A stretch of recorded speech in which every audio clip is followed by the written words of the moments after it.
আসসালামু আলাইকুম বন্ধুরা, তো আপনারা সবাই কেমন আছেন? আশা করতেছি আপনারা সবাই অনেক অনেক বেশি ভালো আছেন এবং আমিও আল্লাহর রহমতে বেশ ভালো আছি। আজকে আমরা পুরোপুরি ইউনিক একটা ফোনের ফার্স্ট ইমপ্রেশন ভিডিও আপনাদেরকে দিতে আসছি, যেটার নাম Motorola Moto G34। এই ফোনটার আজকে ফার্স্ট ইমপ্রেশন ভিডিও আমি আপনাদেরকে দিব।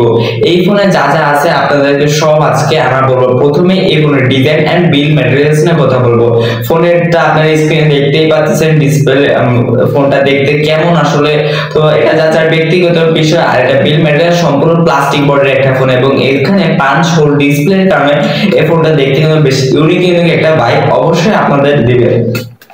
এবার কথা বলবো এই ফোনটির ডিসপ্লে সেকশনে। এখানে 6.5 ইঞ্চি একটি আইপিএস এলসিডি প্যানেল ইউজ করা হচ্ছে, যেটা কিনা HD plus resolution, full HD plus দিলে ভালো হতো এবং তারা এটা পুষিয়ে নেওয়ার ট্রাই করতেছে 120 হার্টজ হায়ার রিফ্রেশ দিয়ে এবং এটা স্ক্রিন টু বডি রেশিও 84% এবং এখানে পিপিআই 270 পিপিআই রয়েছে। এটা পিক ব্রাইটনেস আমাদের জানা সম্ভব হয়নি, তবে আউটডোরে মোটামুটি বেশ ভালো ভিজিবল ছিল। ডিরেক্ট সানলাইটে কিছুটা কম হয়তো বা মনে হবে, কিন্তু অবশ্যই এটা ইউজেবল একটা ডিসপ্লে ছিল। ডিসপ্লেতে ফুল এইচডি প্লাস দিলে বেশ ভালো হতো। এবার আমরা কথা বলবো এই ফোনের পারফরম্যান্স সেকশনকে নিয়ে। এইখানে প্রসেসর হিসেবে রয়েছে কোয়ালকম স্ন্যাপড্রাগন 695 5G একটা অক্টোকোর প্রসেসর, যেটাকে 6nm এ তৈরি করা হয়েছে, যার কারণে এটা বেশ কম লেভেলের ব্যাটারি ব্যাকআপ আপনাদের ভালো ব্যাটারি ব্যাকআপ দেবে, কম ব্যাটারি ব্যাকআপ দেবে না, কারণ এটা 6nm প্রসেসর, যার কারণে বেশ কম ব্যাটারি কিন্তু এটা বার্ন করবে।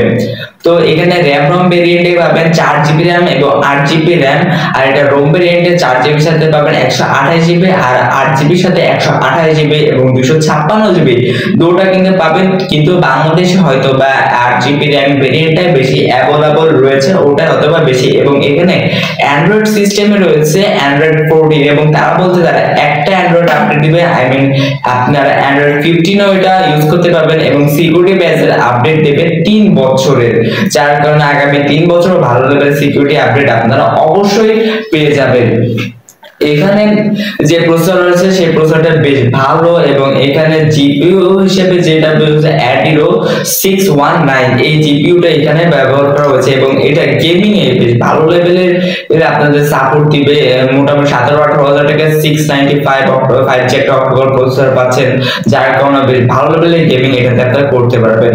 এবার কথা বলবো এই ফোনটির ক্যামেরাকে নিয়ে। এই ফোনের মেইন ক্যামেরা থাকবে 50 মেগাপিক্সেল একটা ক্যামেরা আর একটা 2 মেগাপিক্সেলের দুধপাত সেন্সর রয়েছে। এবার থাকবে একটা 16 মেগাপিক্সেলের সেলফি ক্যামেরা।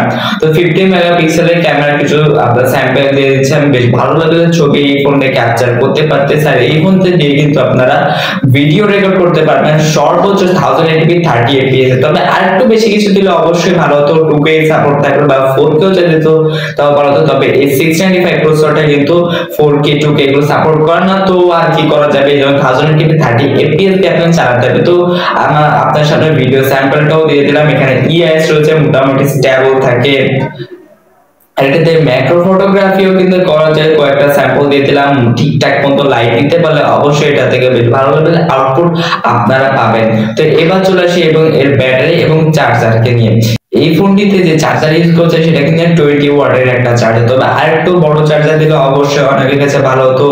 তো এই ফোনটি আজকে ফার্স্ট ইমপ্রেশন ভিডিও আপনাদেরকে দিলাম। তো কেমন লাগছে এই ফোনটা অবশ্যই কমেন্ট করে আপনারা জানাবেন এই ফোনটা কেমন হয়েছে। এবং এটা কিন্তু আমার যেমন হয় গেমারদের জন্য বেশ ভালো হবে, গেমাররা যদি এটাকে টার্গেট করেন অবশ্যই বেশ ভালো হবে। তবে একটা ফোন তো শুধু গেমিং এর দিকে ফোকাস করলে হয় না, এটা ডিসপ্লেতে একটু কমতি আছে, ডিসপ্লেটা একটু যদি কমসে কম ফুল এইচডি প্লাস দেওয়া যেত তাহলে ভালো হতো এবং ক্যামেরাতে যদি কিনা একটা আলট্রা ওয়াইড শটার দেওয়া যেত তাহলে ভালো হতো। তবে এই প্রাইসে আলট্রা ওয়াইড শটার তেমন একটা দেখা যায় না, যার কারণে কনসিডার করা যায় এই বিষয়টা। তবে ফুল এইচডি প্লাস রেজোলিউশন ডিসপ্লেটা অবশ্যই দেওয়া উচিত ছিল। এবং যারা গেমাররা এই ফোনটাকে চয়েস করবেন তারা অবশ্যই ভাই 8GB 256GB র‍্যাম ভেরিয়েন্টের এটা নেবেন এবং এইটা বর্তমানে হয়তো বা এটার দাম রয়েছে প্রায় 17,000 টাকার মতো, 17-18,000 টাকা এই ফোনটা আপনারা অ্যাভেলেবল পেয়ে যাবেন। তো বন্ধুরা আজকের এই ভিডিওটা এই পর্যন্ত ছিল এবং সামনে কোন ফোনের ফার্স্ট ইমপ্রেশন বা ফুল রিভিউ আপনারা চান অবশ্যই সেটা কমেন্ট বক্সে আমাদেরকে জানাতে কিন্তু ভুলবেন না। এবং ভিডিও কোনো কিছু যদি খারাপ লেগে থাকে অবশ্যই এটা কমেন্ট বক্সে আমাদেরকে বলবেন এবং চ্যানেলটা দয়া করে সাবস্ক্রাইব করে দেবেন।